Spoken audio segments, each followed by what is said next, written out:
Hello, dearest teachers! Isang mapagpalaya at malayang araw sa ating lahat, klase. Maligayang pagdating sa Teaching Social Studies in the Primary Grades. At sa araw na ito, ang ating bibigyan ng diin ay patungkol sa The Social Studies Program in the K-12 curriculum. So tulad ng sinabi ko nung last vlog natin, ay mahalaga para sa isang guro na maging handa siya sa kanyang mga itinuturo. At sa kanyang mga tinuturo ay kailangan na may kaalaman siya sa patungkol sa curriculum na kanyang gagamitin upang higit niyang mabatid ang mga learning objectives, mga lessons, mga theories, at mga layunin ng isang espesipikong subject. At sa araw na ito ay tutukuyin natin kung ano nga ba ang Social Studies program sa K-12 curriculum. Kung kaya't simulan natin ang ating talakayan. Para sa ating unang objectives, 1. Determine the intended outcomes and key standards of Social Studies K-3. So mula sa grade 1 to grade 3. So what are the scopes? What are the objectives that we need to achieve in teaching social studies? 2. Distinguish the scope and the sequence of Social Studies K-3. So you'll able to study and talk about what are the subjects, what are the topics, and what are the different lessons that these students need to gain. And of course, the last one is enumerate the content and course standards of K-3 social studies. So let's begin. Unang-una, ang Araling Panlipunan ay isang napakahalagang asignatura na dapat matutunan at maituro sa mga mag-aaral because Araling Panlipunan or Social Studies aims students to acquire knowledge, skills, and values. So it's more on cognitive, psychomotor, and affective because we need to prepare them on how to become a competent and responsible and responsive citizen throughout their lives. So in social studies, it is our primary tool in order for us to develop our students to be a leader, to be a follower, to be a problem solver, to be a good decision maker, and to be a responsible and productive citizens. So how will you able to develop a student to become like that, to be able to achieve that goal, on how to make them competent, not competitive, on how to make them responsible, not irresponsible, on how to develop them productive members of our society. Indeed, the implementation of Araling Panlipunan is based on the K-12 curriculum program. So there is a document that entails to the objectives and the whole curriculum of Araling Panlipunan from grade 1 to grade 10. Likewise, it is also intended to implement because in accordance of education for all. So ito'y para sa lahat at ito'y bahagi ng ating K-12 curriculum. Hindi pwedeng mag-develop lang tayo ng isang mag-aaral na kung saan ay hindi naman siya magiging productive member of our society. And our main goal as well in the K-12 curriculum is to make them functionally literate. Diba? We are going and allowing them to go to school in order for them to become functionally literate. To be functional. Diba? Para meron silang maitutulong at may gagampanan sila sa ating lipunan. And likewise, to be developed Filipinos in the 21st century. How will able to define develop Filipinos? These Filipinos are one who knows how to properly act and to make an action in our society. Yung tao at ang Pilipinong marunong mag-participate, marunong magbigay ng kanilang gawain, at ang taong marunong gumawa ng kanilang mga responsibilidad. That is what we call develop Filipinos. Filipinos who are critical thinkers. Filipinos who are decision makers. Filipinos who are functionally literate. Moving forward, what are the objectives of Araling Panlipunan? In general, Araling Panlipunan aims to develop students, number 1, for identity, and number 2, a Filipino who participates in life, society, in country, and in the world. So yun ang pinaka-main talaga natin eh. Hangarin itong makalinang ng kabataang may tiyak na pagkakakilanlan. Ano ba yung pagkakakilanlan natin? We are Filipinos. right? And a Filipino must love his or her country. A Filipinos must help the society to solve the problems. A Filipino who is functionally literate, pagkakakilanlan, especially today that there are so many influences from other countries. And we need to sustain our own culture as Filipinos, our traditions as Filipinos, our own foods, and etc. At papel bilang Pilipinong lumalahok sa buhay, lipunan, bansa, at daigdig. So we must be participative.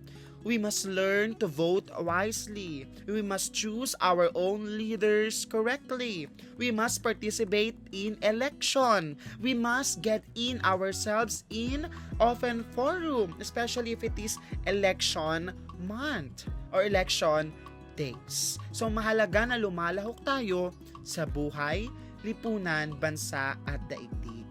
Moreover, hangarin din itong maging number 1, mapanuri. Let's be observant of everything that happens in our society. Number 2, produktibo. Kailangan din natin maging productive citizen. Paano yun? Magbayad tayo ng tamang tax. Sumunod tayo sa batas, trapiko. Sumunod tayo sa simpleng batas, sa paaralan. Sumunod tayo sa mga ipinag-uutos ng ating pamahalaan. Mapagmuni. We must be critical thinkers. And 4, mapanagutan, we must be accountable.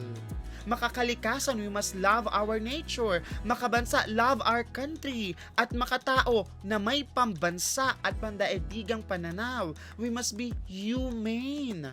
At pagpapahalaga sa mga usaping pangkasaysayan at panlipon, we must participate when it comes to the issue of the world, of our society, and all around us. Kailangan nating mahubog to sa mga bata na hindi natin sila dinidiktahan of the things that they make in life. But rather, we let them think, we let them decide, we let them know. Because that's the process and that's what AP wants to develop to our students. Maging mapanuri, mapagpuni, mapanagutan, produktibo, makakalikasan, makabansa, at makatao, at pagpapahalaga, at may pagpapahalaga sa usaping pangkasaysayan at panlipunan. So indeed, the main purpose of this is to enhance that these students will be leaders and productive members of our society. Likewise, it is also the aim of Araling Panlipunan na mahubog ang pangunawa sa mga pangunahing kaisipan. Of course, we must learn the basics, especially na Araling Panlipunan. At isyong pangkasaysayan, pangheograpiya, pampolitika, ekonomiya at kaugnayang disiplinang panlipunan upang siya'y makaalam, makagawa, maging ganap, at makipamuhay. So mahalaga sa atin na maituro sa mga bata. Kaya nga in grade 1 pa lang, tinuturuan na sila ng ikaw bilang isang Pilipino. Grade 2 patungkol sa kanyang komunidad. Grade 4 patungkol sa kanyang bansa at pamahalaan. In this way, we are teaching students already the basics, information, and the foundations of learning social studies. Not just only in one corner, sitting there, but otherwise, it is a learning that scopes everything. Geography, politics, history, economics, especially in grade 10. We're now studying about the contemporary issues. Moreover, Araling Panlipunan aims and entails ang mag-aaral ay kinakailangang makabuo ng sariling kahulugan at pagpapakahulugan sa bawat paksang pinag-aaralan. So it's not just putting a knowledge in the minds of the students, but rather allow them to give definitions of the learning. How? Put it into real context. Put this in real, authentic assessment. Put this in application. Para naiintindihan nila, ganito pala ang isang komunidad. Ganito pala ang ekonomiya. Ganito pala ang pagresolba sa pera at pagkakaroon ng mga solusyon. At ang pagsasalin nito sa iba't ibang konteksto, lalo ng aplikasyon nito sa tunay na buhay na may kabuluhan. Bakit natin pinag-aaralan ang heograpiya? It's not just that alam natin yung lugar natin. Dahil when you're studying geography, you're also studying everything. all the things that you need to learn in the world. Kapag alam mo kasi ang geografiya, malalaman mo na malaki ang magiging bahagi mo nito.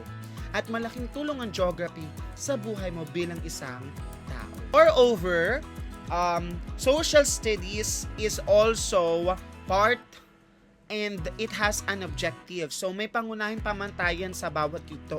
Ano ba dapat yung mata mo ng isang grade 1 student? Ano ba dapat yung mata mo ng isang grade 2 student? At ano ba yung dapat na makuha ng isang grade 3 student? In general, for K3, ang pangunahing pamantayan ay naipamamalas ang panimulang pag-unawa at pagpapahalaga sa sarili. So it always starts first with yourself. Kaya nga identity, pagkakakilanlan. It will follow with the family, third, paaralan, and of course, until it goes to a bigger figure, komunidad. At sa mga batayang konsepto ng pagpapatuloy at pagbabago, distansya at direksyon gamit ang mga kasanayan tungo sa malalim na pangunawang tungkol sa sarili at kapaligirang pisikal at socio-cultural. So it will first starts with yourself, school, community, at sa iyong pangkabuang kinalalagyan sa iyong buong daigdig. Na kung saan it also talks about the physical and socio-cultural bilang isang bahagi ng isang komunidad at malawak na lipunan. Likewise, malaki rin ang gampanin at malaki rin ang sakop ng araling panlipunan. Higit lalo sa K3, ang pinibigyan ng tugon dito at tuon ay ang tao at grupo, komunidad at lipunan. Binibigyan nito kasi parang nais ipakita at nais ditong ipakita na mahalaga ang ginagampanan mo sa isang lipunan bilang isang mag-aaral at bilang isang tao. At number 2, yung ugnayan at interaction mo sa kapaligiran. That's the main purpose. Ano ba yung kahalagahan na meron kang kailangan na maipakita at maitulong sa iyong lipunan bilang isang Pilipino? And of course, number 3, upang makabuo ng pagkakakilanlang Pilipino, dito nalalabas yung socio-cultural. Ano ba yung kulturang Pilipino? Nagpopo at opo. Marunong gumalang sa mga nakakatanda. At yung perspective ng pagiging isang Pilipino na kaya natin anumang hirap ng buhay. And of course, kilala yung pagiging hospitable. At tao, miyembro ng lipunan at mundo na mauunawaan ang sariling lipunan at ang kanyang daigdig. Layunin ng araling panlipunan ng paghubog ng mamamayang mapanuri, mapagmuni, responsable, produktibo, makakalikasan, makabansa at makatao na may pambansa at pandaigdigang pananaw at pagpapahalaga sa usaping may kinalaman sa nakaraan, kasalukuyan, tungo sa pagpanday ng kinabukasan. So, mahalagang kasaysayan. Actually, history should not only teach about the dates, the names of the heroes, the places. But let's put the essence, bakit kailangan mong ituro itong kabihasnan? For example, if you're studying about the civilization, bakit kailangan ng mga batang malaman yung kabihasnan na ito? Dahil, pag pinag-aaralan natin yung kabihasnan, itinuturo natin yung pagiging mahusay at maayos na tao. And we will never be like who we are today kung hindi nagkaroon ng kabihasnan.